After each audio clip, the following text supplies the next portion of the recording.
High guys, welcome to cric chat Venkatesh. రేపటి నుంచి అంటే 8th జూలై నుంచి 3 days పాటు ICC international cricket council annual general body meeting జరగబోతుంది, ఏజిఎం. ఇది చాలా ఇంపార్టెంట్ మీటింగ్. చాలా కీలకమైన నిర్ణయాలు ఈ మీటింగ్లో తీసుకోబోతున్నారు. ICC all full members 12 full members ఈ మీటింగ్ అటెండ్ అవుతారు. చాలా కీలకమైన నిర్ణయాలు తీసుకుంటారు. దాంట్లో మొదటిది shortening the length of ODIs length shorten చేయడం ఒకటి, ఓడిఎస్ సంఖ్య కుదించడం మరొకటి. ఇంకా గతంలో సిఎల్ T20 జరిగింది, ఛాంపియన్స్ లీగ్ T20 5-6 ఏళ్ల పాటు సాగింది.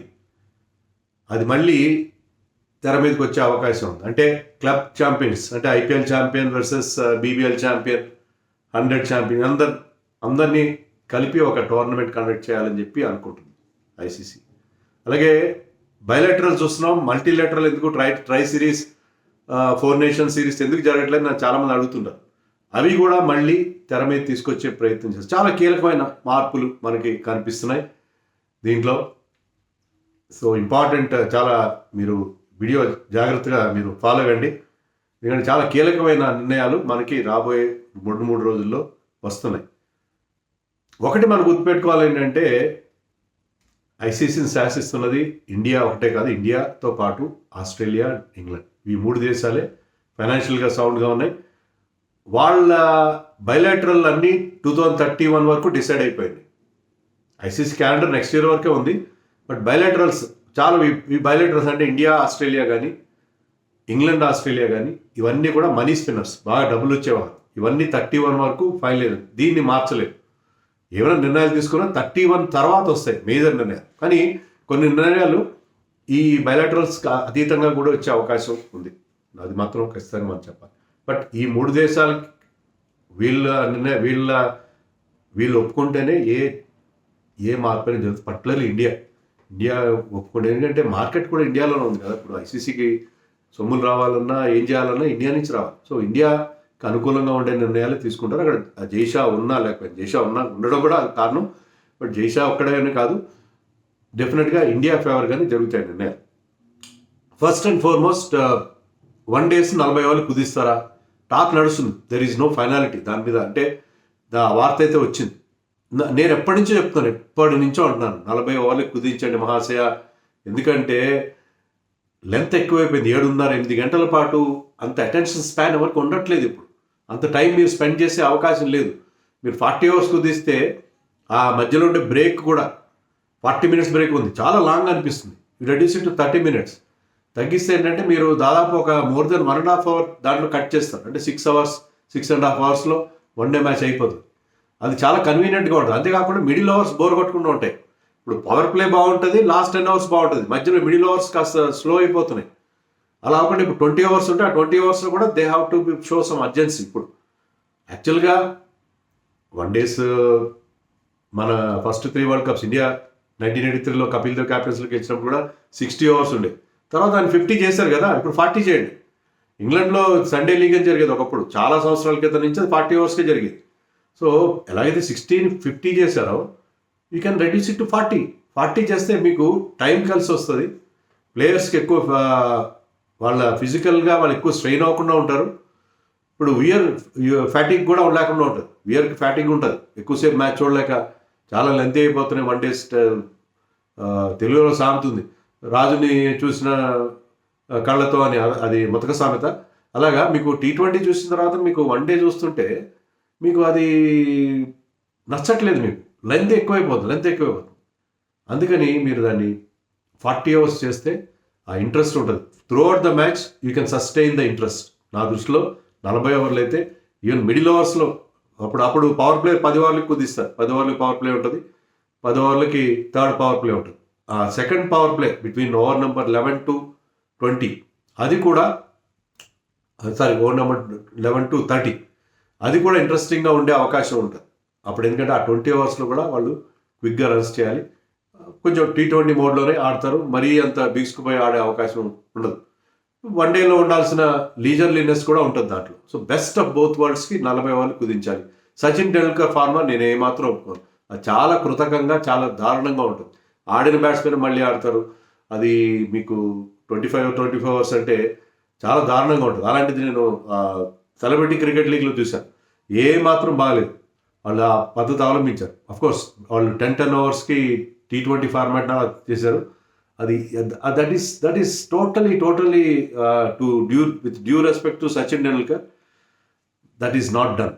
అది ఏమాత్రం బాగుంటుంది. సో ఇదే బాగుంటుందని నేను అనుకుంటున్నాను. ఇంకోటి ఏంటంటే ఇంకొక ఇంపార్టెంట్ సజెషన్ కూడా అక్కడ మనకు అనిపిస్తుంది. ఏంటంటే మీకు భవిష్యత్తులో మీకు ప్రతి ఏడు వన్డే ఇంటర్నేషనల్స్ ఉండబోవు.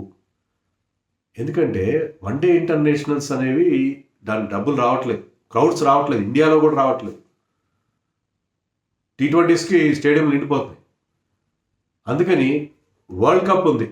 ఇప్పుడు 2027లో వరల్డ్ కప్ జరగబోతుంది. దానికి 18 నెలల ముందు మాత్రం, అంటే 1 year and 6 months, ఏడాదిన్నరకు ముందు మాత్రమే ODIs ఆడతారు as preparation for the world cup. మిగతా 2.5 సంవత్సరాల్లో నో ODIs. ఇదైతే పక్కా రాబోతుంది రూల్. ఎందుకంటే బైలాటరల్స్ ఇప్పుడు అన్నిటికంటే ముఖ్యమైన మార్పు. అందుకే మిమ్మల్ని జాగ్రత్తగా వీడియో వినమని అడిగింది. అన్నిటికంటే ముఖ్యమైన మార్పు ఏంటంటే దీంట్లో వస్తున్న కొత్త సంస్కరణలో బైలాటరల్స్ తగ్గిస్తారు. బైలాటరల్స్ ఇంట్రెస్ట్ ఉండట్లేదు. నెంబర్ ఆఫ్ ఐబాల్స్ అంటే టీవీలో చూసేవాళ్ళు కానీ స్టేడియంకి వచ్చేవాళ్ళు కానీ తగ్గిపోతున్నారు. కానీ బైలాటరల్ సిరీస్లు తగ్గించాలి. ఫుట్బాల్లో వరల్డ్ కప్ జరుగుతుంది, మిగతా అంతా క్లబ్ ఉంటుంది. ఇక్కడ అలా కాదు. మీకు ఇంటర్నేషనల్ మ్యాచెస్ జరుగుతాయి throughout remaining years, non world cup years. But bilaterals తగ్గిద్దామని వాళ్ళు అనుకుంటారు. బైలాటరల్ తగ్గిపోతుంది. సో వన్ డేస్ ఇక భవిష్యత్తులో నాకు తెలిసి 2027 వరల్డ్ కప్ తర్వాత మీకు మళ్ళీ ఒక 2.5 సంవత్సరాల పాటు వన్డే ఇంటర్నేషనల్స్ అనేవి ఉండవు. ఛాంపియన్స్ ట్రోఫీ ఉంటుంది. ఛాంపియన్స్ ట్రోఫీకి ముందేమైనా పెట్టాలి. మరి ఛాంపియన్స్ ట్రోఫీకి కూడా ప్రిపరేషన్ కావాలి కదా. మరి దానికి ఏం చేస్తారో మనకు తెలియదు. దానికి కనీసం కొంత ముందేమైనా అవకాశం ఇస్తారు. మధ్యలో ఛాంపియన్స్ ట్రోఫీ ఒకటి వస్తుంది. దానికి ఎలాంటి ఏర్పాటు చేస్తారో మనం we have to wait and see. But generally speaking one days సంఖ్య గణనీయంగా తగ్గిపోతుంది భవిష్యత్తులో. T20s ఉంటాయి. Because T20s are many spinners. మీరు ఎప్పుడు ఆడినా ఎక్కడ ఆడినా కూడా T20స్కి వస్తాయి. కాబట్టి వన్ డేస్ విషయంలో మాత్రం బైలాటరల్స్ని ఖచ్చితంగా తగ్గిస్తారు. ఇంకోటి కూడా ఏమనుకుంటున్నారంటే వీళ్ళు, నేను చెప్పినట్టుగా బైలాటరల్ స్థానాల్లో మల్టీనేషనల్స్ పెడదాం అనుకుంటున్నారు. మల్టీనేషనల్స్ అంటే ఇప్పుడు గతంలో జరిగిన ట్రై సిరీస్, 4 నేషన్ సిరీస్లు అవి ఎందుకని ఆపారంటే, మీరు ఇప్పుడు ఇండియాలో పెట్టారనుకోండి, ఇండియా వర్సెస్ ఆస్ట్రేలియా వస్తారు క్రౌడ్. ఇంకా ఆస్ట్రేలియా వర్సెస్ శ్రీలంక ఆ మ్యాచ్ న్యూట్రల్ కంట్రీస్ జరిగే మ్యాచ్లపై జనం రావట్లేదు, టీవీ వ్యూవర్షిప్ రావట్లేదు. ఇది పెద్ద సమస్య.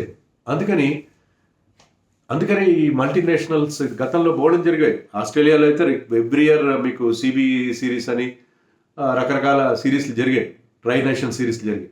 అవన్నీ ఎందుకు రద్దయినాయి అంటే మీకు న్యూట్రల్ కంట్రీస్ అంటే హోమ్ టీమ్ ఇన్వాల్వ్మెంట్ లేని మ్యాచ్లకి ఇంట్రెస్ట్ తగ్గిపోతుంది. అందుకని వాటిని తగ్గించారు. కానీ ఇప్పుడు మళ్ళీ దాన్ని జనరేట్ చేయాలి. దానికి నా సలహా ఏంటంటే, మీరు for example India, Sri Lanka, Australia పెడుతున్నారు. మీరు ఆ మ్యాచ్లు ఇండియాలో శ్రీలంకలో కూడా జరపండి. శ్రీలంక ఆస్ట్రేలియా మ్యాచ్లు శ్రీలంకలో జరపండి, ఇండియా ఆస్ట్రేలియా మ్యాచ్లు ఇండియాలో జరపండి. అప్పుడు ఏంటంటే ఆ లోకల్ ఇంట్రెస్ట్ కూడా జనరేట్ అవుతుంది. ఆ రకంగా పెడితే మీకు కొంతవరకు ఈ న్యూట్రల్ ఇష్యూని మనం కవర్ చేసుకునే అవకాశం ఉంటుంది.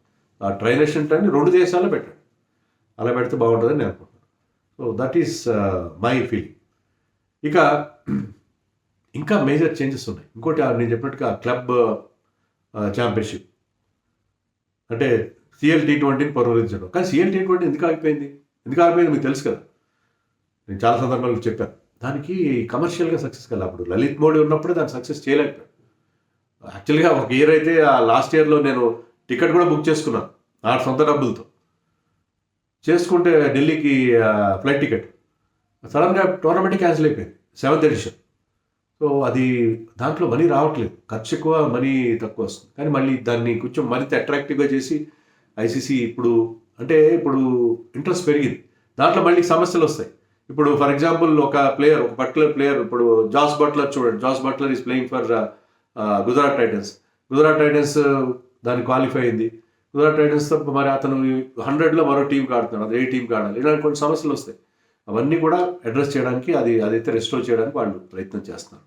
అన్నిటికంటే ముఖ్యంగా ఈ క్లాష్ రాకుండా వేరే దాని క్లాష్ రాకుండా మీకు టెస్ట్లకి T20స్కి వన్డేస్కి fixed window calendar window create చేద్దామని అనుకుంటున్నాం. అంటే దానికి మిగతా లీగ్స్తో కానీ మిగతా వేరే టోర్నమెంట్స్తో కానీ ఎలాంటి క్లాష్ రాకుండా ఈ ఇంటర్నేషనల్ మ్యాచెస్ ఏవైతే ఐసీసీ కండక్ట్ చేస్తుందో వాటికి ఫిక్స్డ్ విండో ఒకటి క్రియేట్ చేద్దాం అనుకుంటా. చాలా మంచిది. దానివల్ల మీకు పలానా ప్లేయర్ అక్కడ లీగ్ ఆడుతున్నాడు ఇక్కడ రాడు ఇలాంటి అన్ని సమస్యలు లేకుండా ఉంటాయి.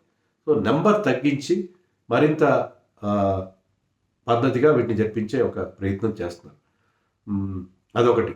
ఇంకోటి ఏంటంటే టెస్ట్ ఛాంపియన్షిప్లో 12 దేశాలు ఇప్పుడు 9 నేషన్స్ ఆడుతున్నారు తెలిసినంత వరకు. 9 నేషన్స్ ఆడితే 12 టీమ్స్ ఆడితే వన్ ఆఫ్ టెస్ట్ మ్యాచ్ ఉంటే కూడా దాని పాయింట్స్ కౌంట్ అవుతాయి. తర్వాత టెస్ట్ మ్యాచ్లు కూడా ఈ టెస్ట్ ఛాంపియన్షిప్ను కూడా 2 టైర్ పెడదాం అనుకుంటున్నారు. 6 టీమ్స్ పెడతారు. 12 టీమ్స్ అవుతుంది 6 టీమ్స్. దాంట్లో వాళ్ళ స్టాండింగ్ బట్టి పెద్ద టీమ్స్ అన్న ఒక దగ్గర వస్తే చిన్న టీమ్స్ అని. ఇప్పుడు రంజీ ట్రోఫీలో ప్లేట్ అండ్ ఎలీట్ ఎలా ఉందో మీకు టాప్ 6 టీమ్స్ అంటే India, Australia, England, south Africa ఈ 4 ప్లస్ శ్రీలంక, పాకిస్తాన్ అనుకుందాం మనం. లేకపోతే మరొక ప్రస్తుతానికి అయితే వాళ్ళు శ్రీలంక, బంగ్లాదేశ్, లేదా శ్రీలంక, పాకిస్తాన్ వీళ్ళు 6 ఒకటి ఉంటారు. మిగతా చిన్న టీంలన్నీ ఒక దగ్గర ఉంటాయి. దానివల్ల ఏంటంటే క్వాలిటీ ఆ కాంపిటీషన్ కూడా ఇంట్రెస్ట్గా ఉండి వన్ సైడెడ్ మ్యాచెస్ తగ్గుతాయి.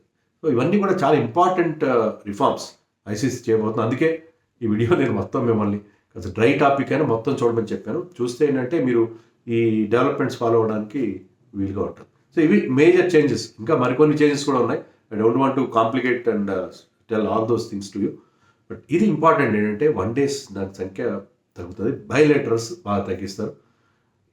ఇఫ్ పాసిబుల్ వన్ డేస్ని 40 hours తగ్గిస్తే I will feel really happy. మరి దీని గురించి మీరేమనుకుంటున్నారో మీ అభిప్రాయం అంటే కామెంట్స్లో చెప్పండి.